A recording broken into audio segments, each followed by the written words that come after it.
Արթիկ քաղաքից 6 կիլոմետր հարավ, մարզկենտրոն Գյումրիից 35 կիլոմետր հեռու Շիրակի մարզի Լեռնակերտ գյուղն է։ Գողտրիկ գյուղ է Լեռնակերտը, Ալագյազի փեշերին թիկնած, ամենուր քար ու քարաստան։ Իսկապես լեռնային գյուղ։ Լեռնակերտը մինչև 1948 թվականը կոչվել է Շիրվան գյուղ։ Լեռնակերտի շրջակայքը հարուստ է պատմական հուշարձաններով, գյուղատեղիներ, գերեզմանոցներ, խաչքարեր, մատուռներ ու եկեղեցիներ, սրբատեղիներ դարավոր, որոնք այսօր էլ հավատավոր լեռնակերտցիներն իրենց կեսության խորին խորհուրդն են համարում, ու նաև նորերը հավելում եղածներին։ Ահա Սուրբ Հովհաննես եկեղեցին 4-ից 5-րդ դար։ Միանավ այս եկեղեցին վաղ միջնադարի հայ ճարտարապետության արժեքավոր հուշարձաններից է։ Լեռնակերտցիները սիրում են իրենց եկեղեցին եւ սիրով էլ նշում են նրա օրը, որը հայոց եկեղեցական ծիսակարգում անվանվում է Սուրբ Հովհաննեսի օր։ Սուրբ Հովհաննեսը հիմնանորոգվել է 2004 թվականին եւ ամեն տարի մայիսի վերջին նրա կամարների տակ արարողություն է կատարում։ Գյուղի ու տարբեր տեղերից եկած ուխտավորները մասնակից են լինում պատարագին։ Դարեր շարունակ հայ քրիստոնյան իր միակ սփոփանքն ու մխիթարությունը մշտապես գտել է հավատքի մեջ, եւ եկեղեցական արարողություններն ու ծիսակատարությունները մշտապես եղել են իր կյանքի անբաժանելի ու կարևոր մասը։ Եվ այսօր էլ կրկին շարունակվում է այդպես։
Շնորհիվ համայնքապետի, շնորհիվ համայնքի նվիրյալ զավակների այս եկեղեցին ծաղկեց, զորացավ, վերանորոգվեց եւ փառք Աստծո այսօր մենք ամեն տարի Հովհաննես Մկրտչի նվիրված տոները միշտ կատարում ենք եւ մեր գյուղի խաչքավորը ամեն տարի կատարում է մատաղի արարողություն, որը կոչվում է Սիրո ճաշ, Ագապե, հնում այսպես է եղել առաքյալները պատարագից հետո հավատավոր զավակներով, հավատավոր ժողովրդով, նվիրյալներով միասին մատաղ են ճաշակել եւ մատաղ նշանակում է մատ աղ, մատուցել աղքատներին, մատուցել աղը։ Եվ փառք Աստծո, որ մենք կարողանում ենք մեր պապերի հնավանդ այդ սովորությունները վերականգնենք, կյանքի կոչենք։ Պատարագից հետո մատաղի սեղան է բացվում։ Քահանան օրհնում է այն ու հավատավոր լեռնակերտցիները օրվա խորհրդով ուտում են սեղանը։ Այսօրը ողջ համայնքը մեծ խանդավառություն է կրում, իսկ հետո ուրախությունը շարունակվում է տներում, վերածվում համաժողովրդական արարողության։ Օրը սուրբ է, շատերն են սեղաններ բացում իրենց տանը, ընդունում հյուրերին։ Այս բարի ու գեղեցիկ ավանդատոնը մեծ խորհուրդ ունի իր մեջ, ասում են գյուղի տարեցները։ Արթիկի տարածաշրջանում լեռնակերտցիները հայտնի են իբրև մեծին մեծարող, հյուրընկալ, կարգ ու հարգանք ունեցող մարդիկ։ Իմ կոնկրետ պաշտոնավարման առաջի աշխատանքը, առաջի քայլը եղել է մեր համայնքի 4-5-րդ տարի բազիլիկ եկեղեցի ունենք, եկեղեցու վերանորոգման աշխատանքները։ Ուրեմն մենք մասնագի որոշակի մեր միջոցներով վերանորոգում կատարեցինք, մի անգամ բացում արեցինք ու փառք ու պատիվ մեր թեմի առաջնորդին, այն ժամանակ հիմա արդեն Արթիկի թեմ առանձին կա, դուք գիտեք, այն ժամանակ Արթիկի թեմ գոյություն չուներ, գոյություն էր Շիրակի թեմ, մեր թեմի առաջնորդ Միքայել եպիսկոպոս Աջապահյանին շատ խորին շնորհակալություն եմ հայտնում աջակցության համար մեր բարերար Տիկին Գոհարիկ Խաչատրյանին, որ ահագին մեծ գումար ներդրեցին, վերանորոգվեց եկեղեցին, դրանից հետո մեր համագյուղացիներ Սամվել Մովսիսյանի ահագին մեծ ներդրումներ կատարեց եկեղեցու համար, վարագույրներ, նստարաններ ու ելի մի շարք ահագին կարևոր գույքեր եկեղեցու համար գնվեց մեր Խաչի Քավորի կողմից, մեր Միշա Մելքոյանի կողմից ելի փառք ու պատիվ իրեն շատ ահագին ներդրումներ արվեցին եկեղեցու համար, սրբապատկերներ, ջահեր, վաղը տեղադրվելու է նորից մեր եկեղեցու մեծ ջահը, որը կառուցվել է մեր Գևորգ Մելքոյանի կողմից, մեր Միշա Մելքոյանի եղբոր կողմից, իսկ մեր մյուս եկեղեցին դուք տեսաք գյուղի մուտքի մոտ կառուցված նոր եկեղեցի է լրիվ, դա էլի կառուցվել է մեր համագյուղացի Գագիկ Հովհաննիսյանի միջոցներով, Ռուսաստանաբնակ, փառք ու պատիվ էլի իրեն, թող Աստված բոլորի գործերին էլ հաջողություն տա, որպեսզի կարողանան այս ազգանվեր, այս հայրենասեր գործը կատարեն։ Լեռնակերտը հիմնադրել են Մուշից ու Ալաշկերտից եկածները, պատմում են Լեռնակերտի տարեցները։ Գյուղի առաջին հիմնադիր բնակչի անունը Իսկանդար է եղել։ Նա է հավանել տեղանքը, ապա վերահաստատվելու հրավիրել Արևմտյան Հայաստանից մոտ 20 ընտանիք։ Հետո նրանց են միանում վերագաղթածների ևս մի խումբ։ Մեծը այդ խմբապետը Իսկանդար է անունը։ Գյուղի հիմնադիրն ինքն եղել այս գյուղի։ Բնակչության քաղաքը Դուսկուկան։ Դուսկուկան գուքան հոկտեմբերյան Սարդարաբադ գյուղ կա, վաղ թե մի փոխվել անունը չգիտեմ, Սարդարաբադի գյուղը գմնան դենտեղ մշի մարդիկ, ամեն մեկի գլխար գմեկատը մոչխրի մուրթի էր։ Այդպեսի թափով իրանք մարդիկ, երեխեքը կան այդեղ շուակը վրա կուտա, ծիրանը նոր հասած ցոգոլ կերնես, երեխեքը սաղը քիվնան, մալարիայով։ Եմ վաղտել այս Սարդարաբադը հոկտեմբերյանը սաղ տարածները ճահիճ եղե։ Այդ ժամանակը չորացում ես կան գյուղեր, բաներ սարկած չեղնի։ Նորից ես գալուղ ժողովուրդը կսե այ պապ, դու սարի գնա, մեկ ուրիշ տեղ ճարա, մենք սարից եկած մարդիկ ենք, բերեր ես կրագի մեջ գցեր ես, մենք եք այրվինք, երեխեքներն մեր հետ կիվնանք մանան։ Պեմզաշեն ես ցածի գյուղը բարեկամ կեղնի։ Իրանք մոտենա թե այն մարդ կսե ժողովուրդը բերել է մի ժողովուրդը յոլա չեր տա։ Կսե դու սարի այս վիրևը, մեր գյուղից վիրևը, այդեղ Սերվենի կանով Սերվենի գեղ առաջես գյուղի անուն է, նոր դարը Սիրվանջուղ։ Կսե գնա այդ գյուղը ժողովուրդը դեղ կերթա ջուրը կա, արոտավայր լավ է, ուրումը գնացեք, կսե արչանացեք, կսե այդքան որ խուետ է հավաքվի, այդ հի շինարարություն են կճակարերով եղած տեղը։ Գուք այդտեղ տեսնի, գուք այնտեղի ժողովրդից նորին հետ կբերե, քելե կսե այսպեսի գյուղ եմ գտե։ Լեռնակերտը շատ է տուժել 1918-20 թվականներին թուրքական աշամանքների ժամանակ, շարունակ մեր խոսքը Վազգեն Մելքոնյանը։ 300 հոգու այրել են։ Որոշ մասը այս ծորերով որ կհաստնի, այն ցածի մասից որ խաբար կո այսպես է, այս ծորերով փախնի սարը։ Այսպես բերեն գլծեն մարակը, էլ ոչ թե գսպանեն մարակի մեջ, այդ մարակը կքանդեն իս ժողովրդի վրեն, ու մարակը սկսեն վառել։ 1949-ին մեր ընտանիքը աքսորվեց Սիբիր, ասում է 78-ամյա Մանիկ Հովհաննիսյան։ Հայրս դաշնակցական էր, չէր ընդունում սովետի կարգերը։ Մեր գյուղից երկու տուն էր, նույնად մեզի չէր։ Ենի վայենի պլեն էր, իսկ մենք տաշնակ ցագանինք։ Իբրև տաշնակ ցագան։ Դե տաշնակով վիսիլանի։ Հայրս եղե տաշնակ գյուղի նախագահի բերանաքրվե էդրախմար ակցորերը։ Ու մեզի լցին ավտոն ոչ մի բան էլ չվերցինք խedմե չնայած չկարել վերցուցելու։ Տարան արթիկ, արթիկի զակո ձեռնուն, լցին բեռնատար ավտո պոեզի վագոները։ Վևեներ կայնուկ մեջն։ Խասանք հոկտեմբերյան, էդ օր առավոտնից չարի իրկուն կայնանք 56 վագոն։ Լսիր, 56 վագոն ու շարժվանք։ Աքսորից եկել եմ 56-ը թվի ունիսի 14-ին։ 7 տարի մնացել եմ Ռուսաստան։ Դու ելար թանգար վիզու, սարերն ահագին, արդյոք դու նայեցիր քաղաքի ճորտին, ծաղկել էր սանամիս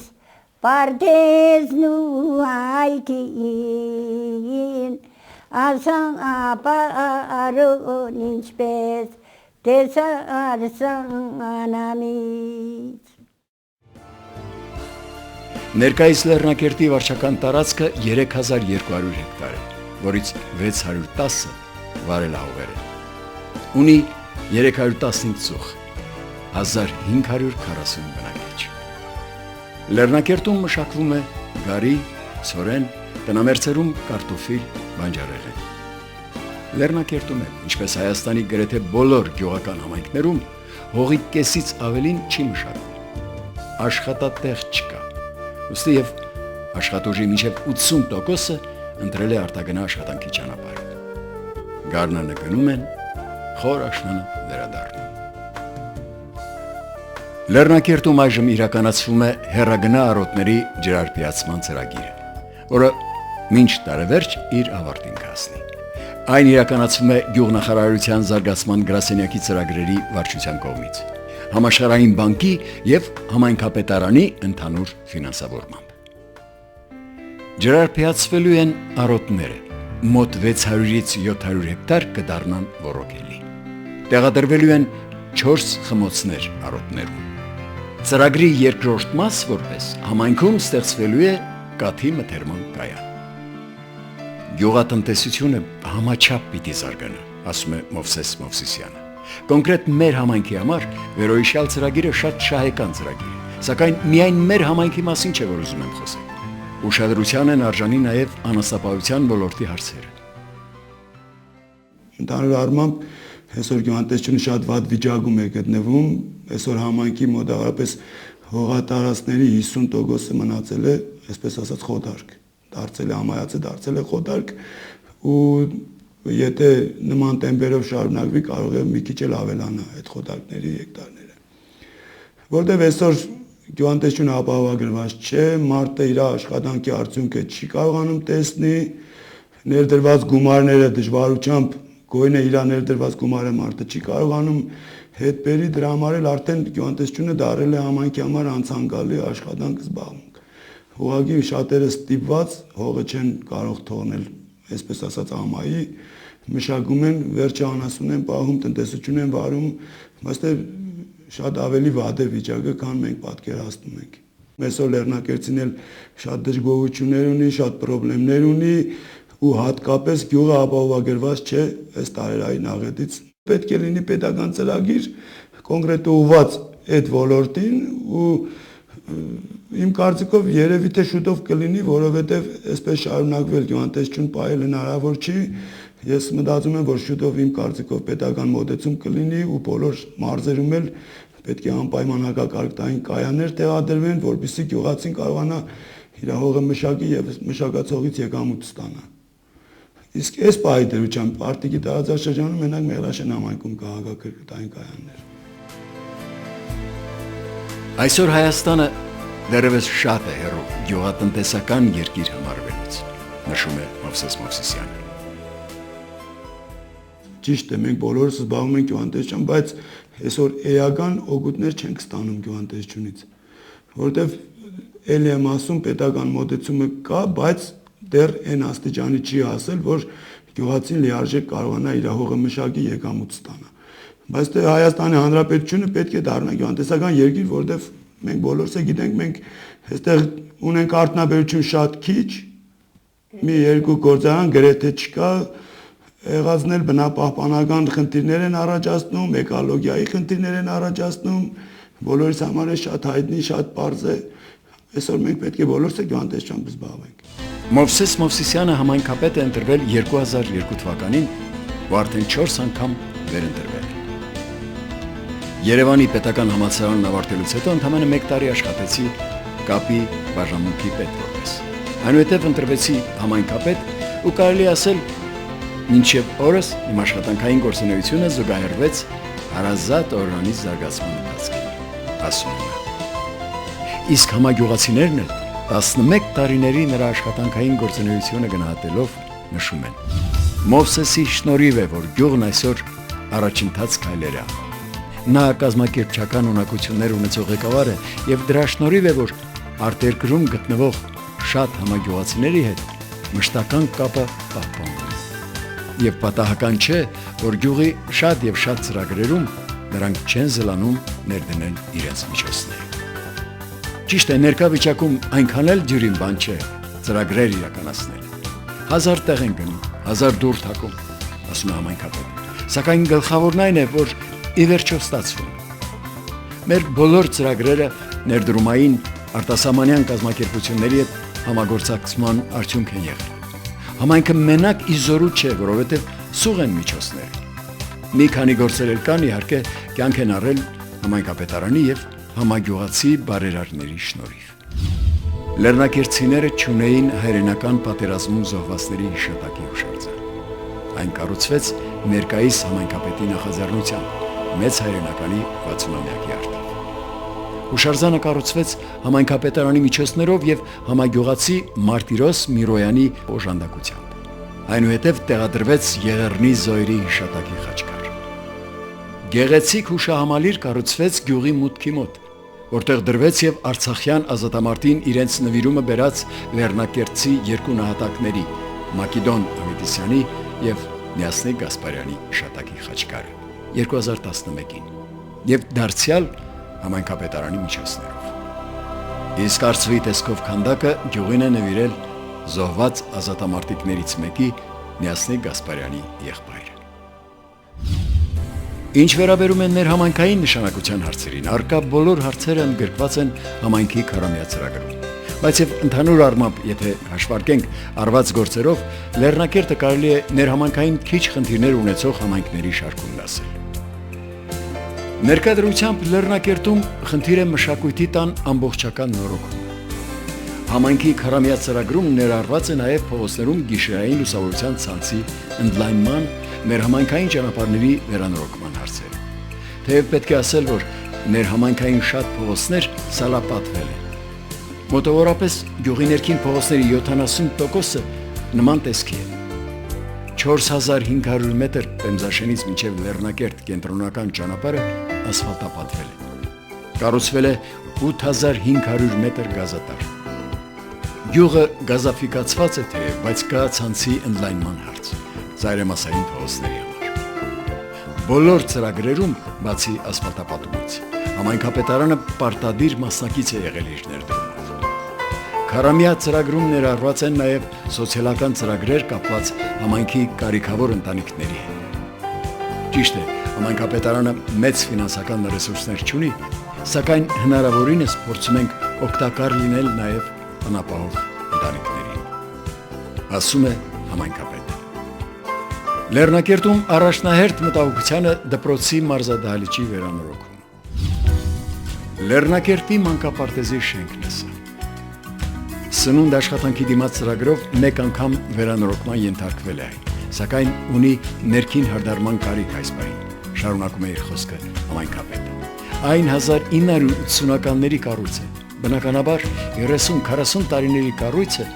հիմնական նորոգման կարիք ունենա։ Մանկապարտեզը գործում է տարվա 6 ամիսը միայն։ Այն չի ջեռուցվում։ Սաների քանակը ասում է 30-40։ Մանկապարտեզի միակ հովանավորը գյուղապետարանն է։ Նրա 6 ամսյա գործունեության համար տարեկան տրամադրվում է 6 միլիոն դրամ, որը մեր նման բավական սուղ միջոցների տեր համայնքի համար կարելի է շռայլություն համարել, նշում են մանկապարտեզի աշխատակիցները։